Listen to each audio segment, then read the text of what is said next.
Who's your emergency contact? Who should we notify in the case of death? Welcome to the USP, where I spent the last 2+ decades of my life. I'm just taking you through the course of my bid, and I'm on my way to the SMOOTH program. You know, after we leave Victorville, we fly to Oklahoma. When I get to Oklahoma, I get the express treatment because I'm designated to the SMOOTH. So they call all of us that are coming off the SMOOTH, that are going to the SMOOTH, and take us out and secure us in a little cell, in a little cage. This cage that they house us in or secure us in only has enough room for you to stand up. But also at this time, I've been in Atwater for 7 years, so I haven't moved around and seen what was going on, as far as how they process people or anything, because I've been just marinating over there in Atwater. Well, at this time, there's been a lot of wars going off between different gangs, particularly the Sureños and the Norteños. So when we come off the plane, they're letting you know that, hey, we're about to go into a Norteño pod, or we're about to go into a Sureño pod. And they're giving these guys a chance to, like, hey, I'm not supposed to be in this pod, and so on and so forth, which was, something new to me, because before, when I first caught the plane going to the penitentiary, they didn't give a fuck. You go into a pod, and if your enemy is in there, you figure it out. But right now, because of the level of violence between all these different groups and people getting killed and stuff, they're separating you when you come off the plane. When you start, once you come off the plane through transit and they start putting you in these pods, they're separating you. But they're allowing you to declare yourself, oh, hey, I'm a Norteño. Oh, hey, I'm a Southsider. But, going up through Oklahoma or going anywhere while you're in the system. I'm doing 26 years. So the last 2+ decades for me, it's been like a never-ending Twilight Zone series. Because you never know what's awaiting you with these different facilities that you go to. For me to tell you to say that, hey, I'm not apprehensive every time I get transferred would be a lie. But my apprehension doesn't paralyze me where I'm going to ask the guards to protect me or anything like that. It's just, I know the environment I lived in. I know that through the course of my time, I've made enemies because I've been in riots, I've been in confrontations, and when you're going through transit, you never know who you're gonna run into.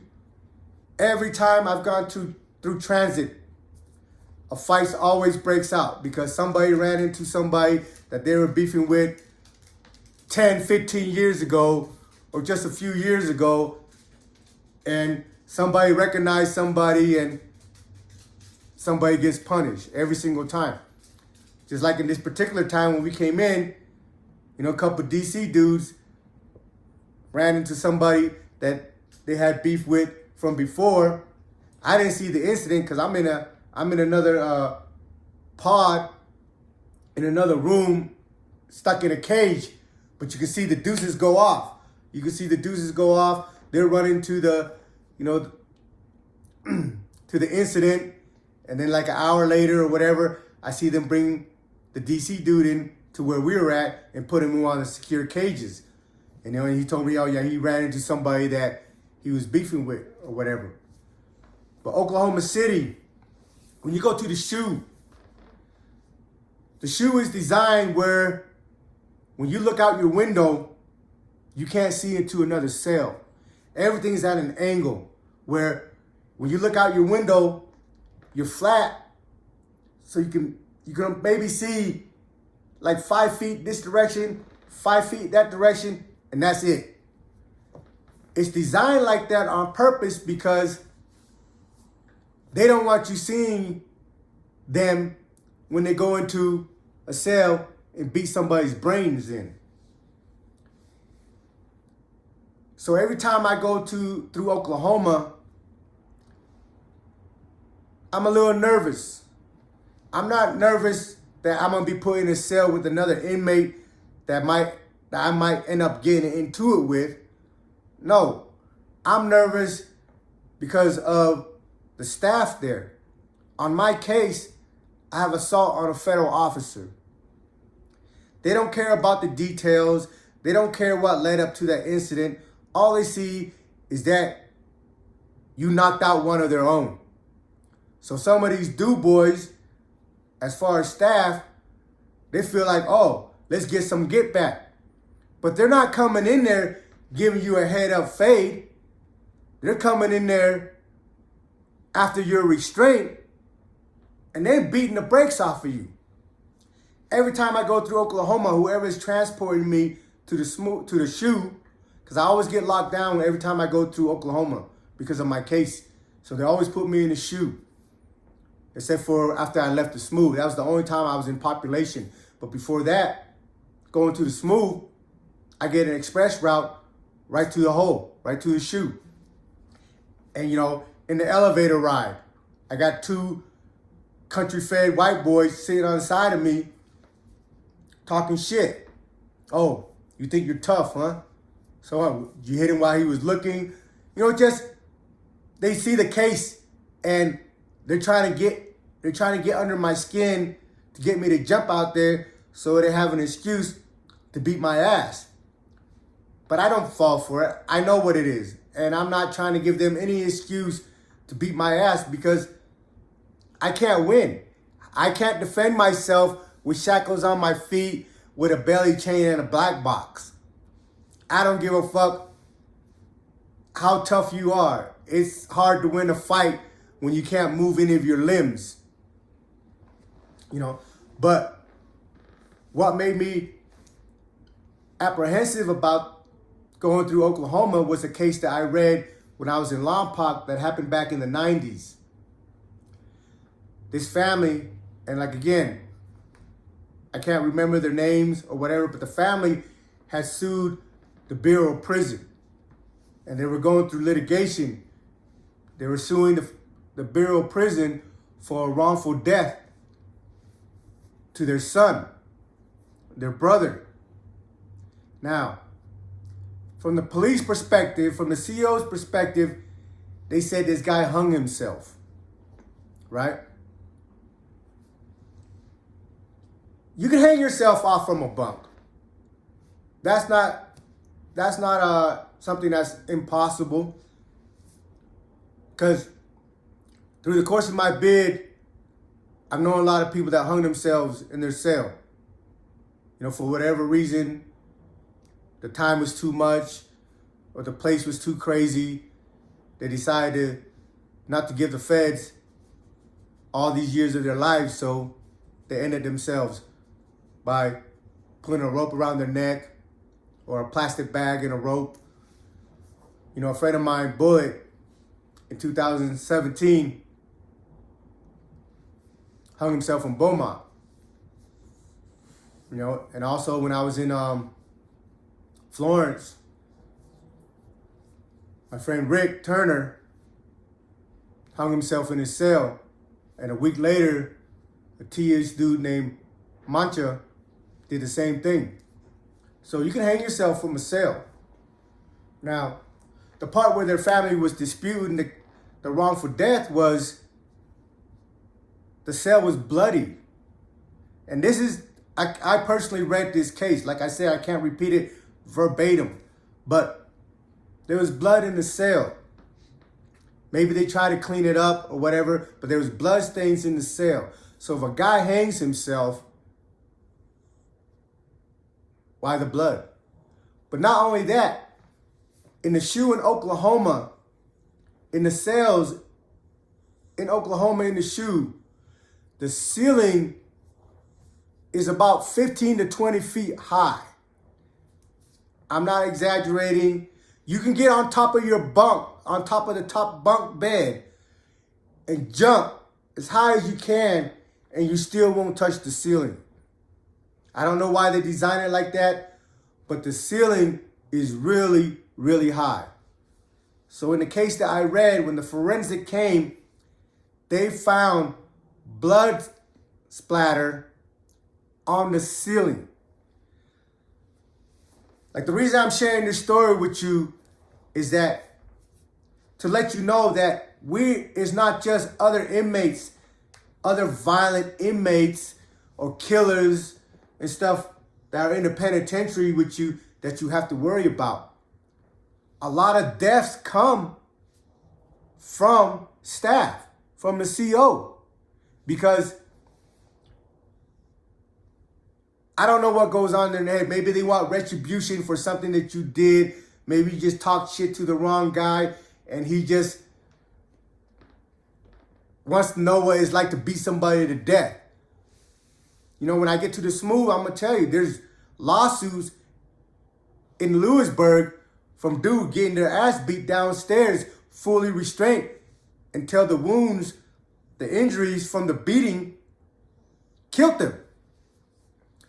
You know, so on this case, the family is suing the BOP for wrongful death. And the COs are trying to tell him, no, he committed suicide. But the forensic came and there was blood splatter on the freaking ceiling. Imagine how hard you have to hit somebody for the blood to spurt out and reach 15 feet in the air. Imagine the impact of each of those blows. At the time that I read the case, it was already like 4 or 5, 6, 7 years, but they were still in litigation. And one thing about any federal entity, yeah, you can sue them, and you can have every evidence, everything in your favor to show that they were liable. But their system is set up for you to never win. Because either if you win a ruling or a case, they can appeal it. And it can keep going indefinitely. I haven't been a career offender since 2 months after they sentenced me in 2001. But they charged me with a career offender.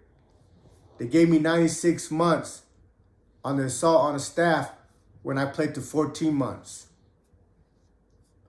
Before I left Florence in 2022, my cases were still in court challenging that issue.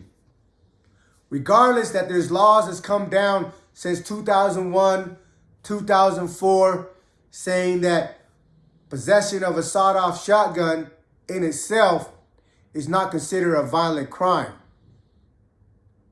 You know, before, they deemed that, well, if you sawed off a shotgun, if you sawed a barrel off a shotgun, or if you alternate the grip, the handle, or however, if you alternate the gun, they consider it a violent crime because they're saying, why would you alter the firearm if you didn't have any intention to go use it in a crime? Well, the Supreme Court came back and said, just simple possession, even if the barrel was sawed off, or the handle was cut, or the stock was cut short, that itself doesn't make it a violent crime. My judge knew this, the prosecutor knew this, but they still hit me for a career offender for 3 violent crimes. They used my sawed-off shotgun that I caught in 96. Then they used my bank robbery that I caught in 98. And then they careered me on the assault, saying that I had 3 prior violent crimes. And that boosts my category from 14 months that I pled guilty to, that my lawyer talked me into pleading guilty to. But when I went and got sentenced, they fucked me over, gave me a career offender, gave me 96 months. I fought that case for 20 years. Never won. I'm home now. And if I so choose, I can still pursue the issue. But I'm already home. It doesn't do me any good anymore. And I really don't give a fuck anymore about my case. I'm just trying to move on with my life. But I'm only sharing that with you to let you know that, you know, those of you that go to trial thinking that you can get back because of ineffective assistance of counsel, or because the prosecutor lied, or because they brought a witness that you've never met before to testify against you, that you have a chance to win on appeal. I hate to bust your bubble, man. Once you're behind that wall, like I said, there's no guarantee that you're coming back home. Welcome to the USP.